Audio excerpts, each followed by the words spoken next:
espérant connaître à leur tour le succès. Elle est pas si mal que ça, cette cartonnette. Regardez, essayez de mettre vos cartes. C'est pratique quand même. Mais après vous, moi je suis très maladroit. J'ai deux mains gauches. Vous utiliseriez pas une cartonnette? Oui, tout à fait. Je trouve ça tout à fait passionnant. Enfin, Moi, j'ai de l'arthrose parfois. Bah oui. Regardez, hop, voilà. Et voilà. En espérant que, voilà. Alors, pendant que Gérard est en train d'utiliser sa cartonnette, dans quelques instants, nous... Comme au Scrabble, quoi. Voilà. En plus, on peut mettre des sponsors, I Love Gérard Jugnot, ou... On aura deux autres objets révolutionnaires. Nous vous montrons ça dans quelques instants. Il y aura également la fabuleuse histoire de Rocco Siffredi, cet homme qui nous a tellement fait rêver et qui rend folle Delphine depuis le début de cette émission. C'est juste après ceci, je sais que vous serez avec nous. Cet homme a réalisé le rêve de beaucoup d'entre nous. Il a racheté l'usine où il était employé. D'une société en faillite, il a fait un succès. Aujourd'hui, il ne se refuse rien. Une maison de 1000 mètres carrés, une piscine pour lui tout seul, une Rolls, tout cela grâce aux cartes à jouer. Il s'appelle Rocco Siffredi. Il a fait fortune avec son corps. C'est la superstar du cinéma érotique. Mais Rocco est aussi un excellent homme d'affaires et un bon père de famille. Nous l'avons suivi dans sa vie et dans son travail.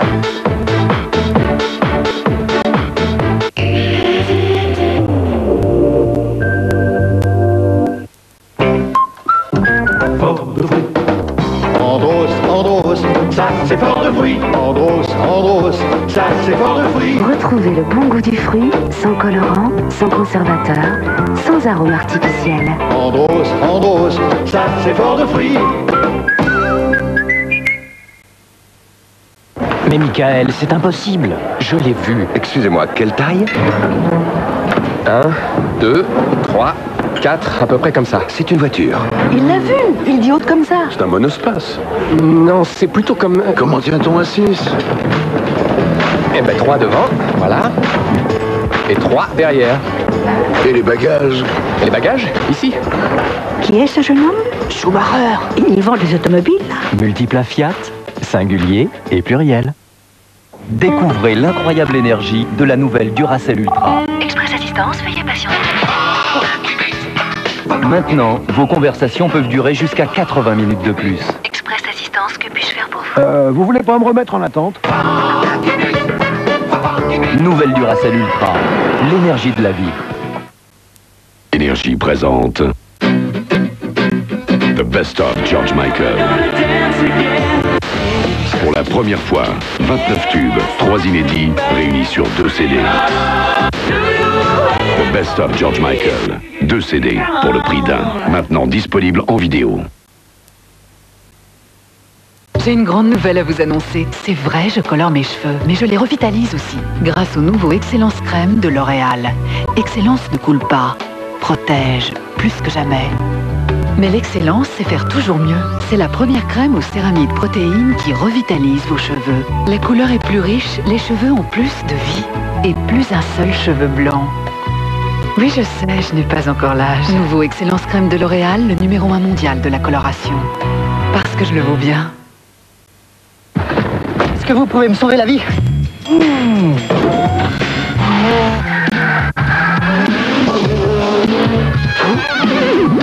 Un taxi blanc à grande vitesse. Un film de Gérard Pires, Taxi, écrit et produit par Luc Besson. Zen. Taxi, une comédie à 200 à l'heure, en vente en vidéo. Je sais pas ce qu'elle a, ma caisse aujourd'hui, elle avance pas.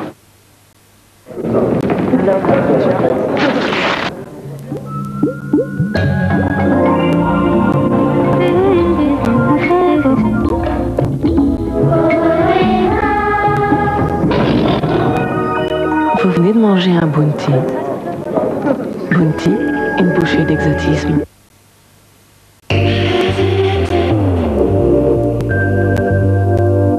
Elles ne sont qu'une vingtaine en France, spécialisées dans les évacuations sanitaires souvent périlleuses. On les surnomme les filles des Vassanes. C'est vrai qu'on a peut-être un côté aventurier, et il y a un truc qui bouge dans le monde, on sait qu'on peut être concerné, et on a la valise presque faite. Indochine, Algérie, Yougoslavie, Rwanda, elles ont été sur tous les points chauds depuis plus de 50 ans. Leur dernière intervention, l'Amérique centrale, après le passage du cyclone. Tout le temps, les hommes sont passés après mon travail. Soit on me prend comme je suis, soit tant pis. Discrètes, elles ont toujours fui les caméras. Pour la première fois, elles seront à l'affiche. Les filles des Vassanes. 52 sur la une, tout de suite après succès.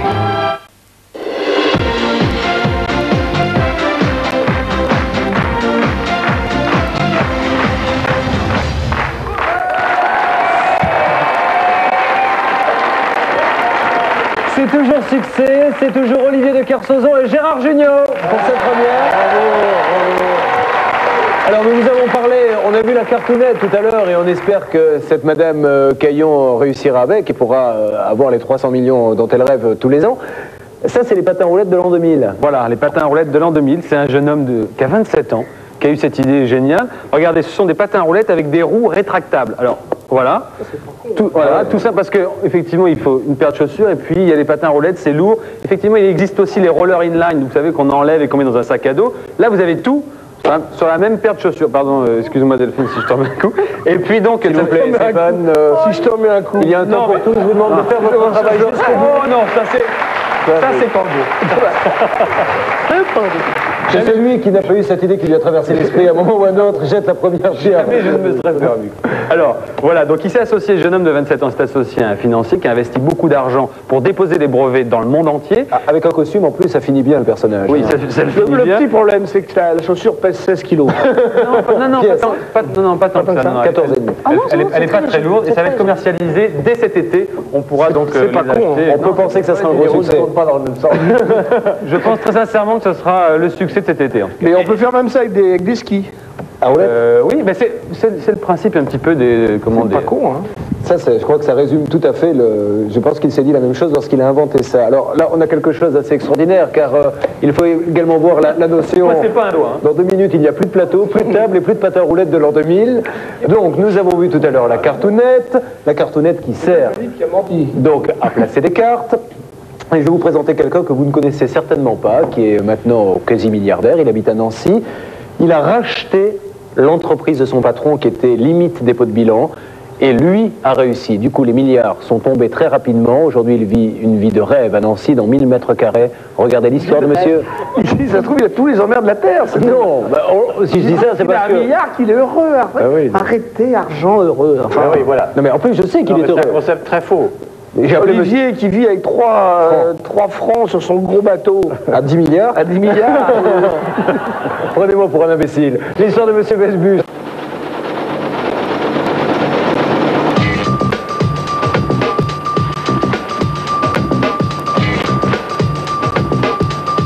Un as de cœur au fond d'une piscine, quoi de plus normal, nous sommes chez le roi de la carte à jouer. Il s'appelle Yves Weisbusch, il a 57 ans.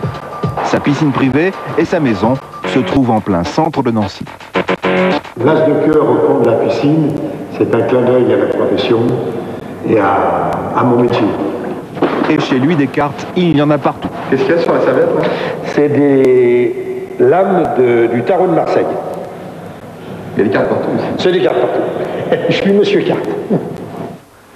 Partout et même sur ses cravates. C'est une cravate qui représente des as, toujours donc la carte à jouer. Voilà, il y a des as avec les dos retournés. Donc, vous en avez combien? De cravates avec des thèmes cartes à jouer, j'en ai à peu près une centaine, 100, 120. Entre les costumes de demi-saison, d'été, j'ai une cinquantaine de costumes. Ouais, 40, 50 costumes.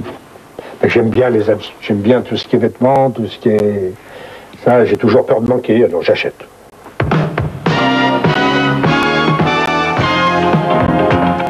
Vous l'aurez compris, aujourd'hui, Yves Weisbusch ne manque de rien. Il s'est fait construire une maison de 1000 mètres carrés, mais il garde le souvenir des HLM de son enfance. Le jeune Lorrain s'est lancé dans la vie sans aucun diplôme, mais désormais il roule en Rolls, une voiture de rêve qu'il s'est offert comme un enfant, s'offre un jouet. C'est un petit caprice. Une fois que j'ai fait un caprice, ça y est. Je peux être comme tous les enfants, peut-être pas gâtés, mais comme tous les enfants. Une fois que j'ai pu l'avoir, bon, demain, on ne sait pas de quoi j'ai fait. Demain, il peut m'arriver un incident, bon, et de nouveau, je reprendrai ma valise et puis j'irai au charbon. C'est dans cette usine qu'Yves Weisbusch a débuté comme simple vendeur. À ce poste, il a appris toutes les ficelles du métier. Pourtant, les cartes à jouer, il les a découvertes un peu par hasard.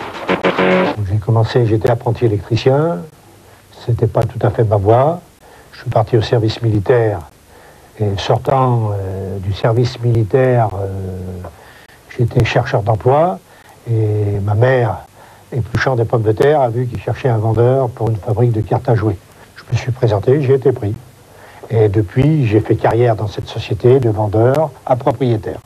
Il y a 10 ans, l'entreprise est en faillite, c'est la chance de sa vie. Weissbusch n'a pas d'argent, mais les banquiers croient en lui. Il rachète l'usine. Aujourd'hui, le fournisseur des plus grands casinos, c'est lui. Toutes les cartes sont triées une par une pour voir si au dos il n'y a pas de défaut. Donc voilà, il y a 2 cartes qui manquent, il y a 2 cartes où il y a des petits défauts. On ne peut pas se permettre d'avoir ça. Vous voyez, il y a la Marianne, tous nos jeux sont contrôlés pour éviter justement toute tricherie et toute erreur. Vous savez que vous êtes dans un local secret, hein, là. Pourquoi? C'est strictement confidentiel. Hein. C'est parce qu'on est entre amis, mais autrement, pas le droit. Hein. Fabriquer des cartes pour des joueurs de casino, c'est comme fabriquer des billets de banque. C'est pourquoi le roi de la carte ouvre plus facilement les portes de sa maison que celles de ses imprimeries.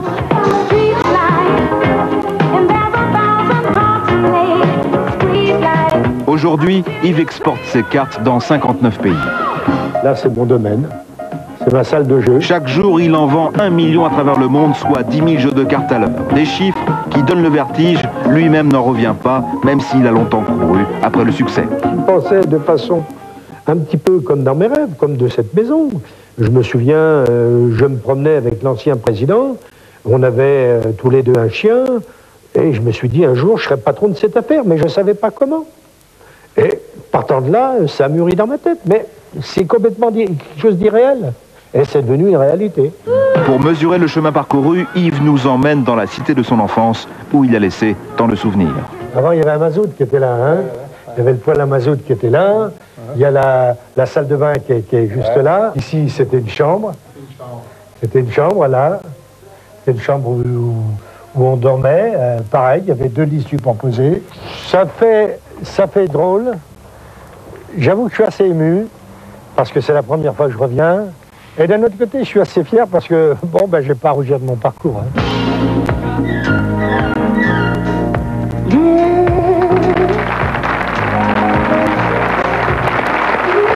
L'histoire de M. Weissbusch dans Succès, ça vous a pas fait rêver, vous, Olivier? Il nage en plein bonheur hein, dans la piscine avec la carte. Mais attendez, c'est une vie incroyable. C'est une vie incroyable, et t'es obligé de porter des cravates avec des as. En tout cas, attendez. Alors, l'explication, c'est qu'il a donc racheté l'entreprise qui était en dépôt de bilan, mais la différence avec son ancien patron, c'est que lui... SDF maintenant. qui n'est pas du tout SDF, qui a dû rebondir d'une manière ou d'une autre. Bien sûr. Mais lui, il est allé vendre lui-même les cartes, ce que ne faisait pas son prédécesseur. Il a eu de la chance en plus. Oui, il a travaillé en plus. Il a eu de la chance parce qu'il ne parle pas anglais. Et puis un jour, il est allé à Las Vegas, donc capitale mondiale des cartes, en se disant peut-être que là-bas, je pourrais y faire quelque chose. Il est rentré dans le premier casino et coup de chance, le responsable du casino, c'était un Belge.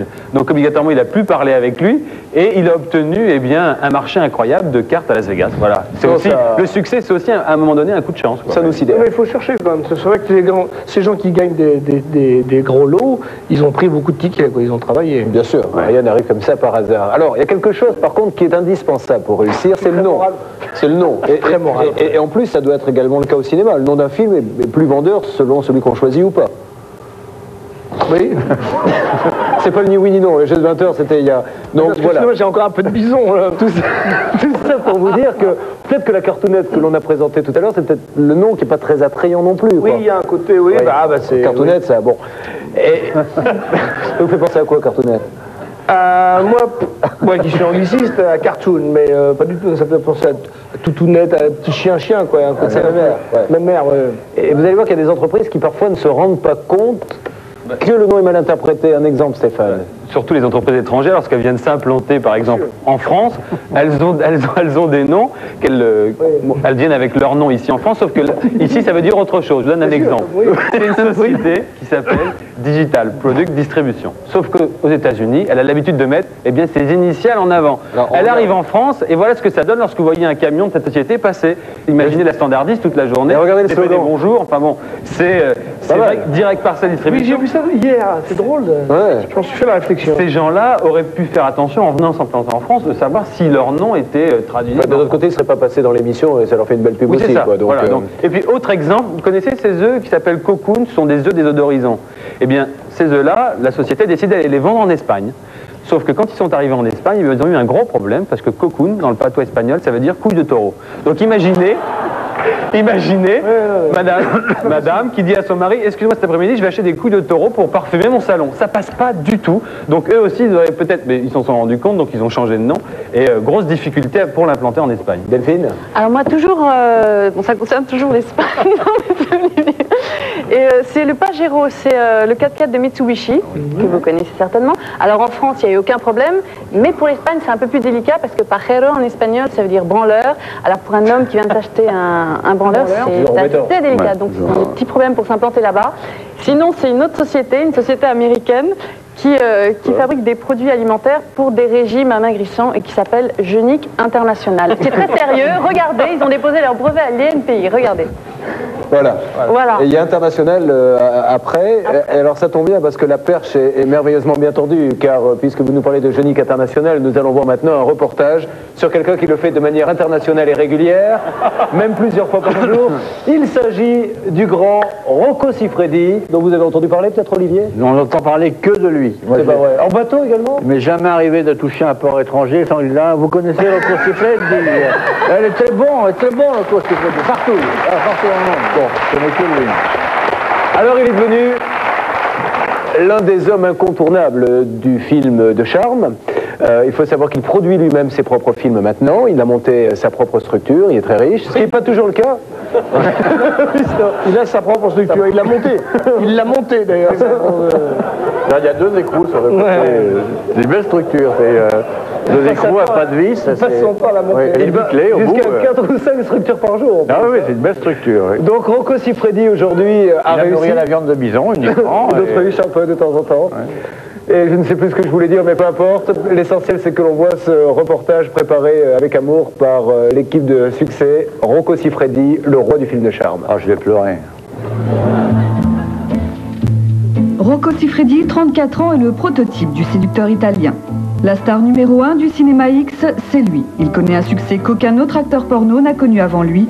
Rocco Siffredi a 1000 films érotiques à son actif et 3000 partenaires féminines à son palmarès. Rocco a une personnalité typique de Latin lover, d'italien, charmeur. Il est très charmeur en tout. Il est charmeur dans les affaires, il est charmeur sur une scène avec une actrice. Aujourd'hui, c'est vrai que Rocco est devenu le seul acteur au monde sur lequel on va acheter un film. Parce que justement, non, pour les femmes, c'est un beau mec. Et pour les hommes, c'est aussi le gage de l'acteur qui va trouver de belles filles dans son film, qui va avoir de belles partenaires. Mais la réussite de Rocco ne se limite pas à son physique. Il a su gérer intelligemment sa carrière et sa vie.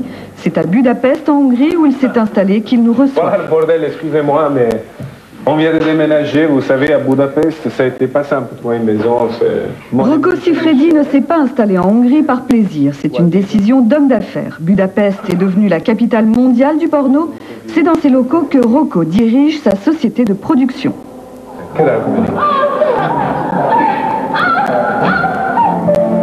Personne d'autre que lui ne gère ses affaires, c'est ce qui a fait sa fortune.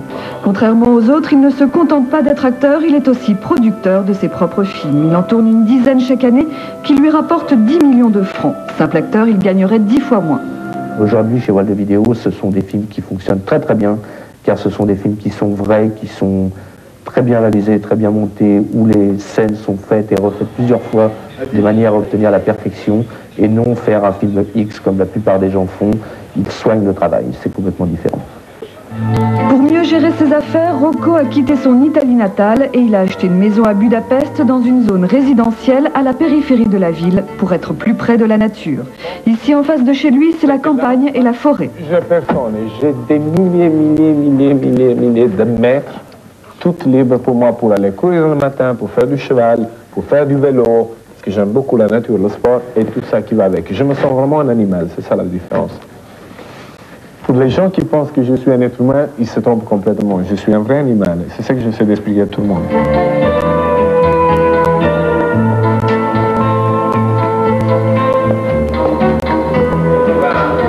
Dans sa vie de tous les jours, Rocco Siffredi est très loin des personnages de débauche qu'il incarne au cinéma. Rocco est le père d'un petit garçon, Lorenzo, 2 ans et demi, qu'il a eu avec Rosa, une belle hongroise. Il y a une chose que je garde très italien, c'est la famille. Pour moi, la famille, on fait tout pour la famille. En bon italien, Rocco le Hardeur, l'homme aux 3000 femmes, a épousé Rosa à Rome, à l'église, et la mariée était en blanc. Le métier de Rocco n'a d'ailleurs pas vraiment posé de problèmes familiaux, pas même à ses parents. Quand j'ai vu que ma mère m'a dit « Tu fais du porno ?» Qu'est-ce que c'est du porno? Donc j'ai dit « Moi, je fais du sexe avec des autres filles. » Mais pour de vrai? Elle me dit, j'ai dit oui, pour de vrai, on l'a fait réellement. Elle me dit, ben, elle rigole, et elle me dit, disgraziato. Tu sais comment dire, mais j'ai vu que ça allait, qu'elle n'a pas tellement très mal pris, et donc j'étais, waouh, finalement je peux commencer. Pour le père de Rocco, la profession de son fils a été encore plus facile à accepter. Pour mon père, bien sûr, on est italien, aujourd'hui ça fait rire ça que je dis, mais pour lui l'important c'était que son fils ne fasse pas des films homosexuels. Dans le moment que tu fais des films avec des filles, il m'a dit, avec des filles, mais me dit s'il n'y a pas de problème.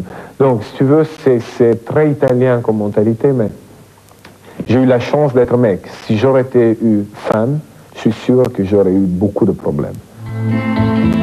Les parents de Rocco ont donc accepté la réussite très spéciale de leur fils. Quand Rocco est sacré roi du porno à Cannes, ses parents sont même à ses côtés. Dans le monde du X, rares sont ceux qui réussissent leur vie.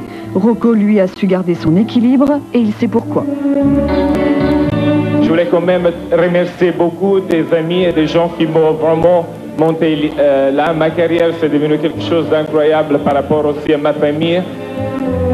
Parce qu'il a su gérer sa vie et son image, Rocco est le seul acteur porno qui bénéficie d'une vraie respectabilité. Cette respectabilité lui permet maintenant de voguer vers d'autres horizons. Ainsi, la réalisatrice Catherine Breillat vient de lui donner sa chance dans un grand film, Romance. Elle ne le regrette pas. Je pense que Rocco, il a forcé l'admiration de tout le monde essentiellement parce que c'est vraiment quelqu'un qui est formidable et pour qui on ne peut avoir que de l'estime. Et comme acteur, je pense que ça peut être comme un grand acteur parce que justement, c'est quelqu'un qui se livre corps et âme. Et c'est ça un acteur. Je ne savais pas que c'était si difficile abandonner un personnage pour entrer dans un autre. Et ça m'a pris beaucoup d'heures pour abandonner le personnage de Rocco Siffredi. C'était une sublime expérience. Pour Rocco Siffredi, c'est le nouveau combat de sa vie, peut-être le plus difficile de sa carrière. Rocco Siffredi, un reportage d'Olivier Larac. Effectivement, comme nous étions en train de le remarquer sur ce plateau, c'est très difficile de sortir d'un personnage pour rentrer dans un autre, comme l'expliquait Rocco. Bon, il y a des lapsus comme ça que l'on fait dans la vie, il n'y est pour rien. Alors, la question qu'on se pose, c'est déjà ces cassettes vidéo, qui les achète? Plus d'hommes, plus de femmes? Alors, il faut savoir qu'il y a 75% d'hommes, mais oui, qui achètent et qui regardent ces films X. Et alors les femmes, pas du tout seulement? Si, les femmes, oui. Vous en avez vu, vous, déjà, des films de Rocco? Bah, vous m'avez un peu forcé à voir ces films. J'en ai vu 3 pour l'émission. On dit ça, Si, pour vous, j'ai vu 3 films. Et alors, en fait, il y a des petits problèmes de scénario. Il y a certaines incohérences. Je vais vous expliquer une petite scénette comme ça. Incohérence de scénario. Absolument. Attention, vous avez un réalisateur, là, un des plus grands réalisateurs français. Donc. Alors Gérard, je vais vous expliquer une petite scénette du scénario. C'est une femme qui est tranquillement chez elle en train de faire la cuisine. Et puis tout d'un coup, elle entend sa porte sonner. Donc elle va ouvrir, elle regarde par les trous de la serrure, c'est le facteur.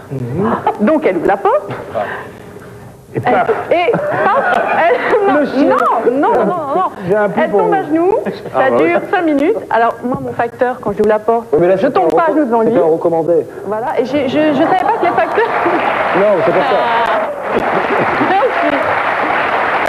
Alors j'ai appris plein de choses, je savais pas que les facteurs étaient nus sur leurs uniformes, enfin bon, c'est une première. Ah, tu savais pas? Non, je savais pas, mais je dis ça peut arriver.